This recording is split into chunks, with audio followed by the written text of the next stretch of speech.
ఈ సమ్మర్లో ఒక్క పూట కూర చేయాలంటేనే ప్రాణానికి వస్తుంది. ఇంకా అట్లాంటిది 2 పూటలు చేయాలంటే చాలా విసుగొచ్చిద్ది. ఏదో ఒక పూట కూర చేసేసి రెండో పూట సర్దేద్దామా అన్నట్టుగా చేసేయాలి వంటలైతే. ఇది ఇప్పటిది కాదులేండి, కొంచెం పాత వీడియోనే. కోడిగుడ్డు పులుసు అయితే పెట్టేశాను. ఇట్లాంటివి పులుసులు, పప్పులు ఇట్లాంటివి ఏమన్నా అయితే 2 పూటలకు వస్తాయి. మనం ఏదైనా ఏచులకు పోయి తాళింపు ఇంకేదైనా కూరలు మధ్యాహ్నం వరకే సరిపోయి చేసామనుకోండి, ఈ ఎండకి మళ్ళీ సాయంత్రం కూడా మళ్ళీ కూర చేయాలి ఇంట్లో వాళ్ళకి. ఏదో ఒకటి వేసుకొని అడ్జస్ట్ అయ్యే రకాలైతే అస్సలు కాదండి మా ఇంట్లో వాళ్ళు. ఖచ్చితంగా కూర ఉండాలి. వాళ్ళు తినేదే కొంచెం, అదైనా ఆ కొంచెంలో కూరలు అన్నీ ఉండాలనుకుంటారు.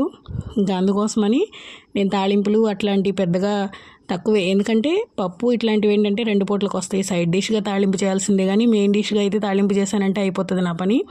ఇంక ఇక్కడ చామగడ్డ కోడిగుడ్డు పులుసు అయితే పెడుతున్నాను. ఇంక ఇదైతే మాకు 2 పూటలకు వచ్చేస్తుంది. చపాతీలో కూడా బాగానే ఉంటుంది. ఇంకా తాళింపులు ఏదైనా చేయాలంటే మాత్రం విడిగా చేస్తా. 2 పూటలకి కూర వచ్చే విధంగా అయితే మాత్రం